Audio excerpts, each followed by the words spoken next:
Gentlemen, members of for the state, I have two. Ladies and gentlemen, members of for the state, I have two statements to make this evening, and after each statement, I will give a chance for maybe one question or clarification. Because of time, I have another engagement at 6 p.m., so I must leave here before 6. The first address is my exit address at the end of duty as Cabinet Secretary for Interior and National Administration.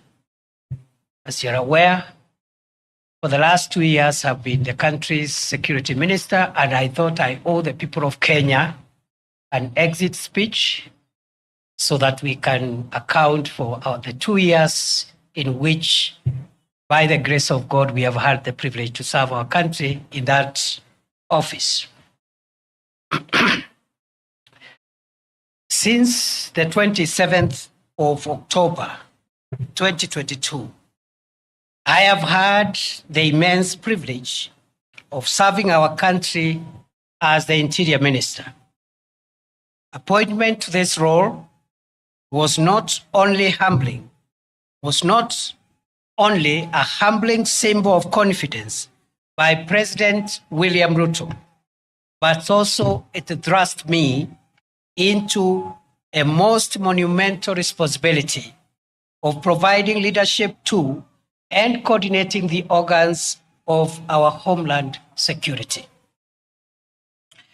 For its unique complement of extensive functional control, Kenya's internal security infrastructure, the Interior Ministry has provided me with a once-in-a-lifetime opportunity to appreciate a little more profoundly the centrality of security to Kenya's primordial quest for inclusive prosperity for all its people. To appreciate the modest strides made in the past 2 years, it is apt to revisit the state of our national security that was prevailing as at August-September 2022 when I took over. I took over this sensitive duty at Harambee House at a time when communities in northeastern Kenya and in Lamu were experiencing frequent and sustained terror attacks. Marauding bandits had run amok over communities in vast parts of the Northern Rift Valley region. Gang crime was at its peak in Nairobi City. The Kenyan passport production and supply system had all but collapsed, and key homeland security organs were ill-equipped and in dire need of reforms and reinvention. The end of my tour of duty as Kenya's Interior Minister of 2 years invites an introspection and reflection on the journey that I, with the loyal and patriotic support of hundreds of thousands of officers and staff in the police, prisons, immigration, and other citizen-facing services of the ministry, have traveled. I attribute any successes that were achieved in the last 2 years to make Kenya safer during the last 2 years. I attribute this success to the various ranks of officers and staff of the ministry. However, any performance inadequacies during my tenure are mine because I believe the ministry staff and officers did their best. 24 months of hard work by frontline multi-agency formations embedded deep in the forests of the Boni Enclave has paid off with 2 years of calm.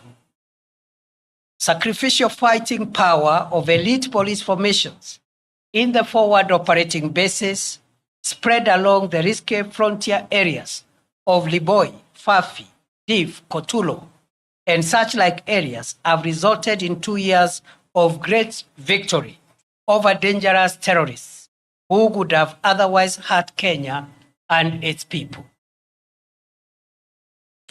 Fellow Kenyans, it has been the honor of my life not only to oversee a coordinated and policy-driven war against terrorists, but also to visit the elite police units protecting Kenya and its people at some of the most dangerous locations in our territory. Each moment, I had a chat or shared a meal or even took a selfie with security officers in the front line in the war against terror. There was always a profound surge of pride in the knowledge that a dedicated and patriotic cohort of our security forces remain alert day and night to prevent terrorists and other dangerous criminals from accessing Kenya to cause harm to its people. For protracted periods, I have traveled by air, land, and sea to oversee counter-terrorism operations in Ziwa la Taa, Poromoko, Kiunga, Mpeketoni, Lango la Simba, and other parts of Lamu, sometimes on Christmas Day, some other times on Good Friday, or other times covertly at night, just to make sure that we got it right.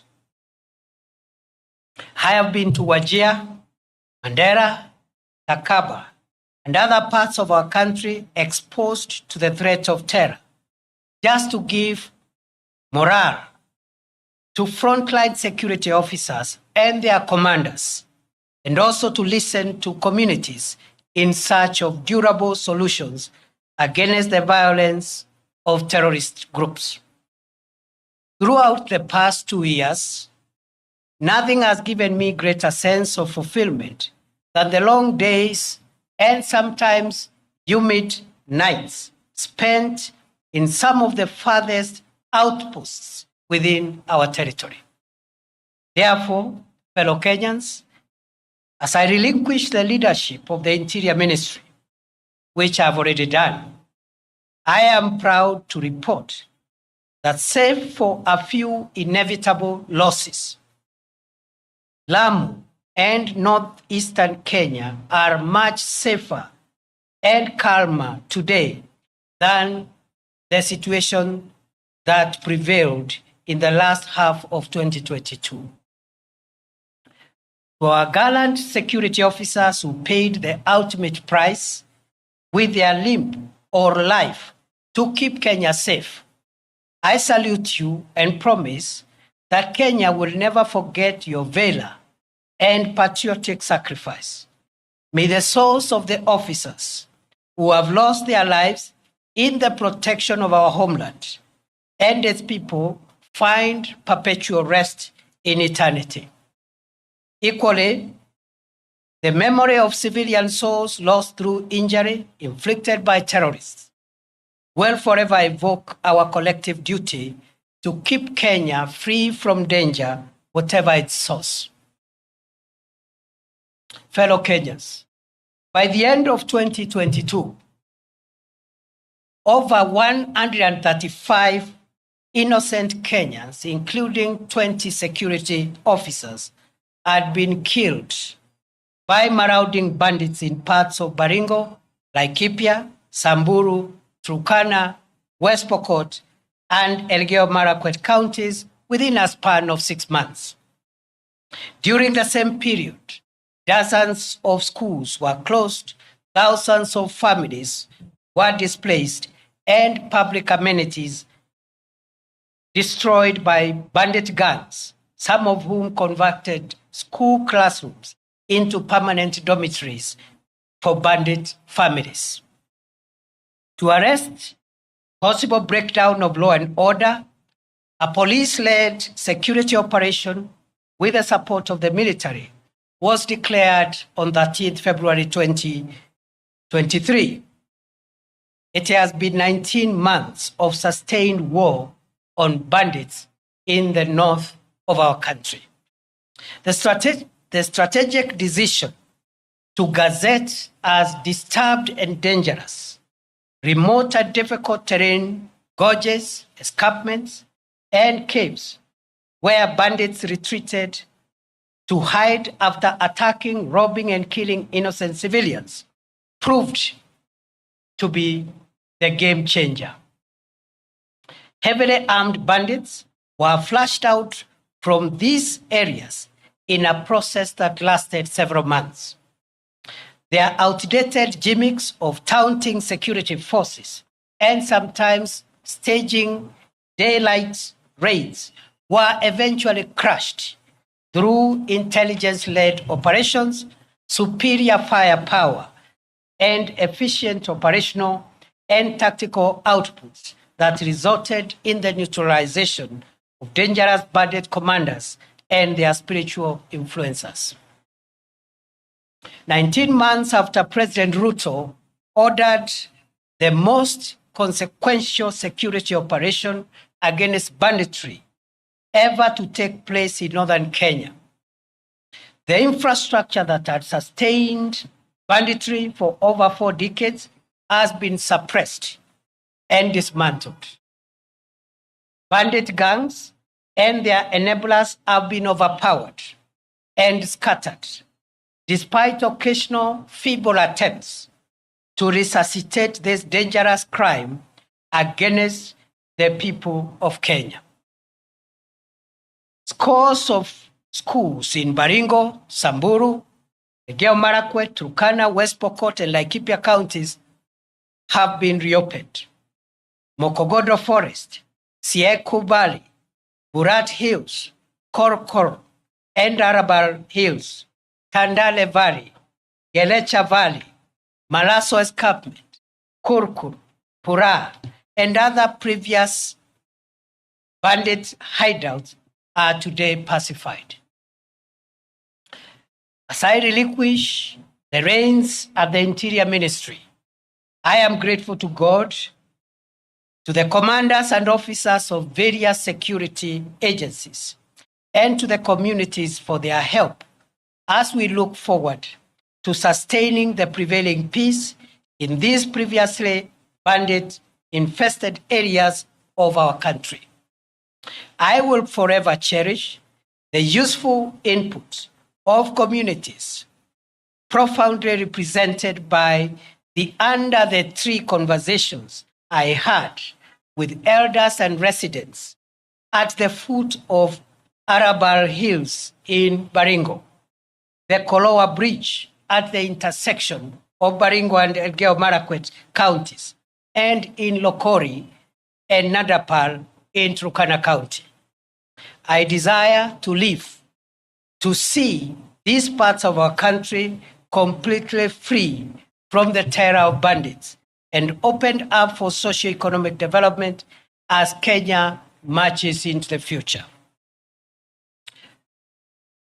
The strides that we have made in the fight against terrorism, banditry, and other organized crimes received a shot in the arm from the Police Equipment Modernization Program, which was initiated in early 2023, following the orders of President Ruto to modernize the operational and tactical equipment of our security agencies.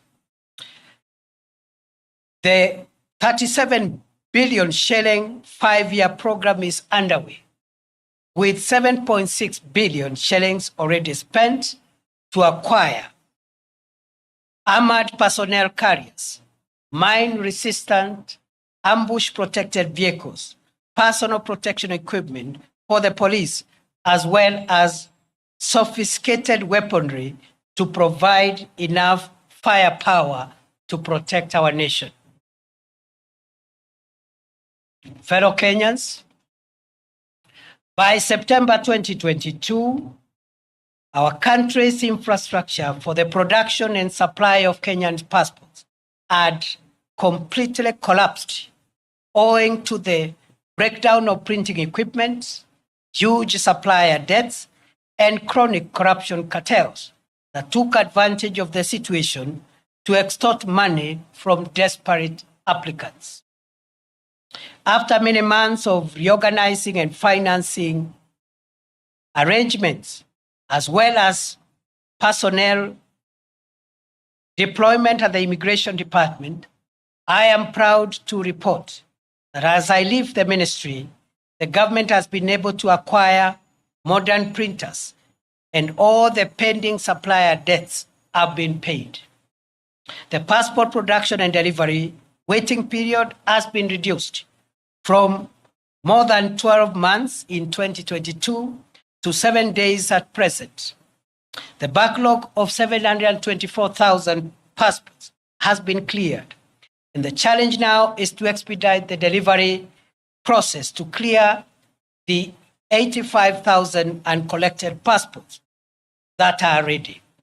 As I leave the reins of the ministry, I am proud to report that the corruption cartels of staff and members of the public that used to harass passport applicants have been dismantled, and 17 ringleaders, including immigration officers, are facing ongoing criminal prosecution.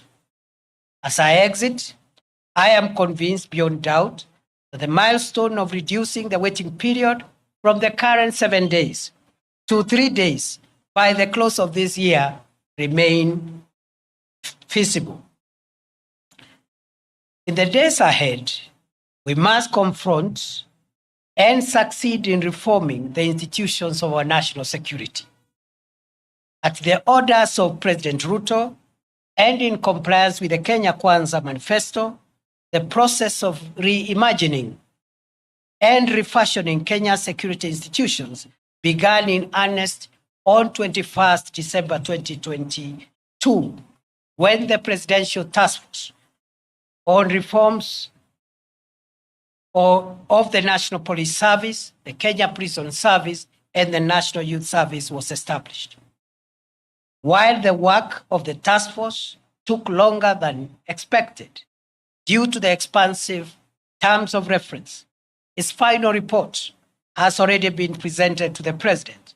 And one of the last actions I took before I left the ministry was to gazette the National Steering Committee under the leadership of the Principal Secretary for Internal Security, with a mandate to ensure full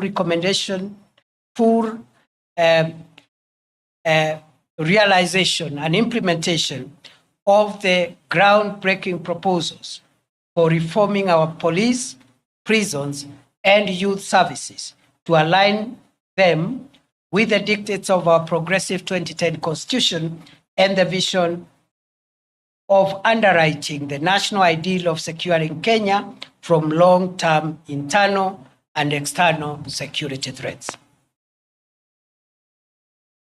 Fellow Kenyans, throughout my tenure in office, I have benefited from direct support and encouragement of President Ruto. I thank him for giving me the privilege to serve my country as the Interior Minister for an uninterrupted 2 years.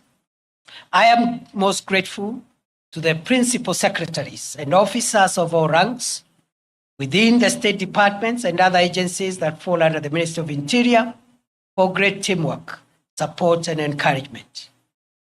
To our security officers, especially those assigned the sensitive duty of protecting the country from terror, banditry, and other organized crimes, I salute you all for your selfless and patriotic service to our country. I send warm greetings and best wishes to all officers, especially those in far-flung forward operating bases, our officers in the multinational security support mission in Haiti, as well as the ranks of the National Government Administration Officer System, the NGAO system, with whom I have developed close and cordial working relationships during the past 2 years. I pray that my successor will build on the gains we made and will succeed to roll back the emerging reports of mysterious disappearances, abductions, and femicide. Goodbye, and God bless Kenya and protect our dear country, our homeland, the Republic of Kenya. May we remain one nation of one people, united by our emblems, the map, the flag, and the national anthem of Kenya. Thank you.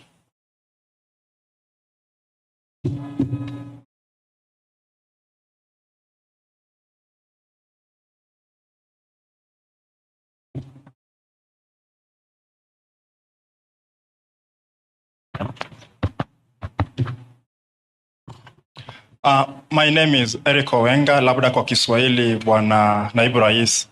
What do you speak of about your legacy in terms of abductions and extrajudicial killings that were rampant during your reign as the Cabinet Secretary of Interior for the past 2 years? Because Kenyans, some of the questions have not been answered in regard to the same. Can you exhaustively speak about it? Thank you. Yes, as you have, thank you very much for that concern. As I have said towards the last part of my statement, I have demonstrated how for 2 years, every day of my life, I have struggled to secure the country from crime and from people who would have caused us harm. And I have told my journey, the places I've been and what took me there, the work I did in immigration and other places. At the end of my statement, I have said, as I exit that office, I'm exiting at a time when there are reports of cases of mysterious disappearances, abductions, and femicide. And I have handed over the responsibility of cracking down on those emerging reports of crime. And I wish him well, and I know he will succeed. The same way in the past, I've been able to handle those other national security challenges. Remember, these are challenges that we've witnessed in the last few months, and already we had gotten ourselves on a place where we had come up with a strategy of cracking down on this criminal behavior, the same way we succeeded, even with the Nairobi urban crime, which was quite a spiral at the time we took over, and which today is manageable. And therefore, these are developments over the last few weeks, maybe a couple of months. We had laid the ground on how to deal with both cracking down on criminals who are in that space of femicide or abducting people, and also a framework for accountability of any rogue officer or officers who will be involved. And therefore, that should be the task of the next minister going forward. I have no doubt I have done my best every day of my life, and there is no day I have slept without asking myself what I have done to make our country safer. Before, because of time, allow me now to transit and speak